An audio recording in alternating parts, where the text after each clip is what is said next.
حاجی جب حج کے میدان میں ہوتا ہے اور آسمان سے فرشتہ حج کے دن 9 تاریخ کو عرفہ کے میدان میں آ کر کہتا ہے اے حاجیو، اپنے گناہوں کی معافی مانگنے والوں، اپنے گناہوں سے توبہ کرنے والوں، جاؤ، آج اللہ نے تمہیں گناہوں سے پاک و صاف کر دیا ہے۔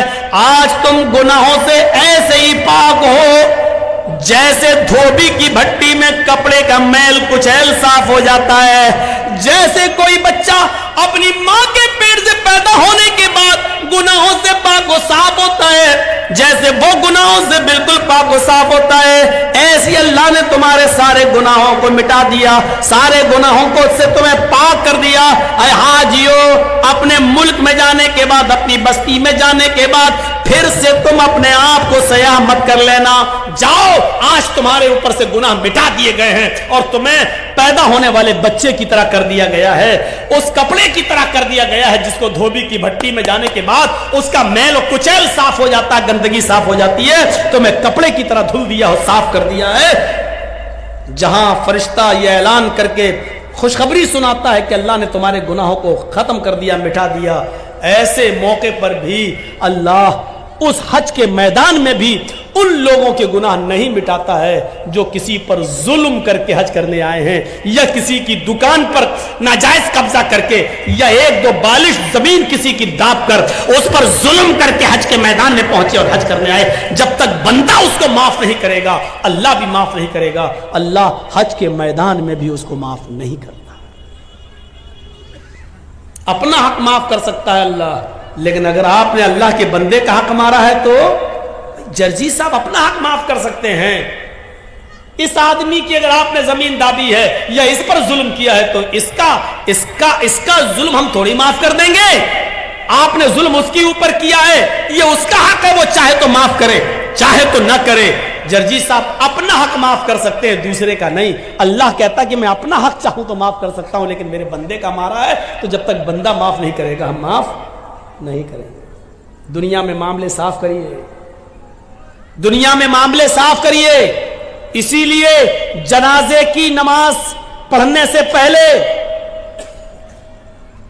پڑھانے سے پہلے یہ پوچھ لینا چاہیے کہ جس آدمی کا جنازہ میں پڑھانے جا رہا ہوں اس مرنے والے پر کسی کا کوئی حق تو نہیں ہے۔ کون پوچھتا ہے؟ آپ اپنے علاقے کے ملا اور مولویوں کو بتائیے کتنے لوگ ہیں جو پوچھتے ہیں؟ اس کے بنا جنازہ ہے ہی نہیں، لیکن بتائیے کتنے لوگ پوچھتے ہیں؟ کتنی بستیوں میں جاتا ہوں، جنازہ سامنے کھڑا، پڑھا دیا، اللہ اکبر، ہو گئی نماز، پڑھا دی گئی، اٹھایا جنازہ، چلا گیا۔ لیکن جنازہ پڑھانے والے کی ذمہ داری ہے کہ میت کا جنازہ پڑھانے سے پہلے اس کے رشتہ داروں کو سامنے لا کر، اس کے بیٹے، اس کی اولاد کو سامنے لا کر پوچھے کہ مرنے والے پر کسی کا کوئی حق تو نہیں ہے۔ اور جنازے میں صفیں لگ جائیں تو پوری پبلک سے پوچھا جائے کیا مرنے والے کا کسی کے اوپر کوئی قرض تو نہیں تھا؟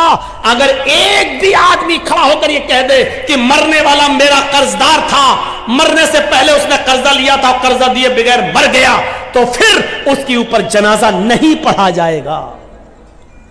سن رہے ہیں آپ؟ پھر اس پر جنازہ نہیں پڑھا جائے گا۔ پھر اس کے گھر کا کوئی آدمی کھڑا ہو کر، اس کا بیٹا یا اس کا بھائی کھڑا ہو کر یہ کہے گا کہ اپنے باپ کا قرضہ میں ادا کروں گا۔ جب بیٹا یا گھر کا کوئی وارث یہ کہے کہ میں اس میت کا قرضہ میں ادا کر دوں گا، اتنا روپیہ تمہارا قرضہ میں دے دوں گا، جب اس بات کی گارنٹی جب کوئی لے گا تب اس کا جنازہ پڑھا جائے گا۔ آپ سمجھ رہے ہیں کتنا بڑا معاملہ ہے یہ بندوں کا معاملہ؟ ایک آدمی مر گیا، دنیا سے چلا گیا، اس کے ساتھ اس کی نیکیوں کا دروازہ بھی بند ہو گیا، لیکن اس کے باوجود میرے بھائیو اس کا جنازہ پڑھانے سے پہلے پوچھا جائے گا کیا اس کے اوپر کسی کا قرض تو نہیں تھا، کوئی معاملہ تو نہیں تھا، اور اگر نکل گیا تو اس کا جنازہ نہیں پڑھایا جائے گا جب تک کہ اس کے رشتہ دار یہ نہ کہیں کہ اس کا قرضہ یا اس کا معاملہ میں ادا کر دوں گا۔ میرے پیارے ساتھیو ذرا تصور کیجیے،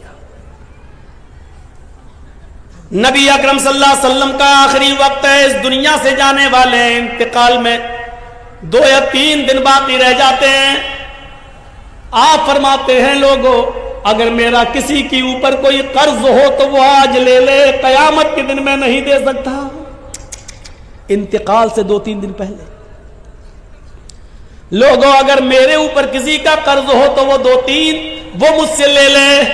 ایک صحابی اٹھتے ہیں اور کہتے ہیں کہ اللہ کے نبی میرے 3 درہم ہیں آپ کے پاس۔ اللہ کے نبی صلی اللہ علیہ وسلم نے ایک صحابی کو حکم دیا کہ 3 درہم اس کے ادا کر دیے جائیں۔ اس صحابی نے اسی وقت ان کے 3 درہم دے دیے۔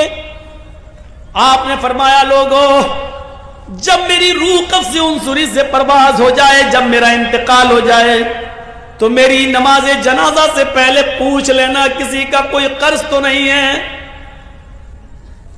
کسی کا کوئی قرض تو نہیں ہے۔ اگر کوئی ملتا ہے تو اس کا قرض ادا کر دیا جائے، اس کے بعد میرا جنازہ پڑھایا جائے اور پھر مجھے قبرستان میں دفن کر دیا جائے۔ مجھے غور کیجئے میرے بھائیو، یہ وہ ہستی کہہ رہی ہے جس کے لیے ہم مقام محمود کی دعا کرتے ہیں ہر نماز کے، ہر اذان کے بعد۔ اور اس کا حال یہ ہوا کہ اللہ کے نبی صلی اللہ علیہ وسلم کا جب انتقال ہوا تو پوچھا گیا کوئی قرض تو نہیں تھا؟ جواب کہیں سے نہیں ملا۔ سب سے پہلے ابو بکر صدیق نے آپ کی نماز جنازہ پڑھی، پھر عمر فاروق نے نماز جنازہ پڑھی، پھر عثمان غنی نے نماز جنازہ پڑھی، پھر حضرت علی نے پڑھی۔ مسئلہ یاد رکھنا اللہ کے رسول کی نماز جنازہ جماعت کے ساتھ نہیں ہوئی، اللہ کے نبی کی نماز جنازہ کسی نے نہیں پڑھائی۔ حجرے میں تھے، ایک ایک کر کے لوگ آتے گئے پڑھتے گئے۔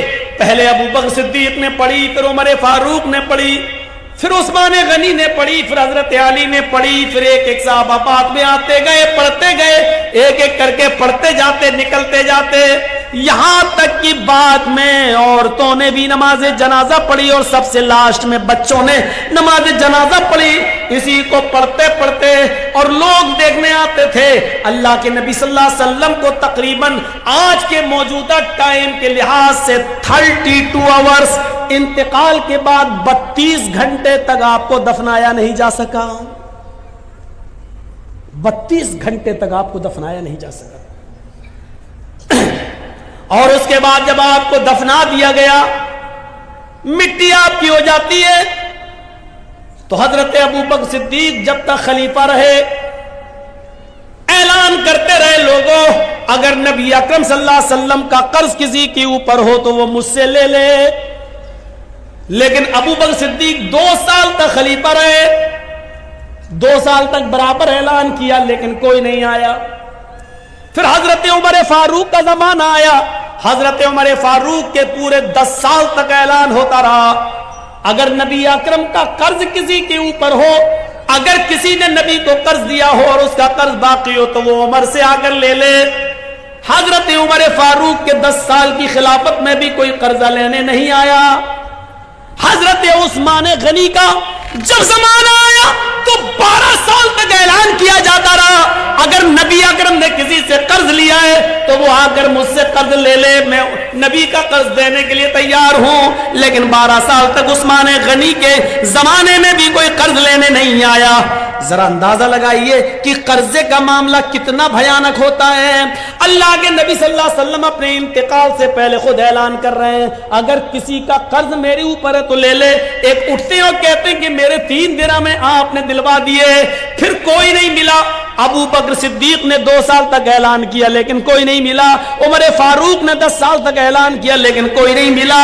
عثمان غنی بھی کہتے رہے کہ نبی کا قرض کسی کے اوپر ہو تو مجھ سے لے لے، لیکن 12 سال تک کسی نے کوئی قرض نہیں مانگا۔ غور کرو کہ قرض کا معاملہ کتنا بھیانک ہوتا ہے، کیونکہ قرض دار آدمی کی روح لٹکتی رہتی ہے زمین و آسمان کے بیچ میں۔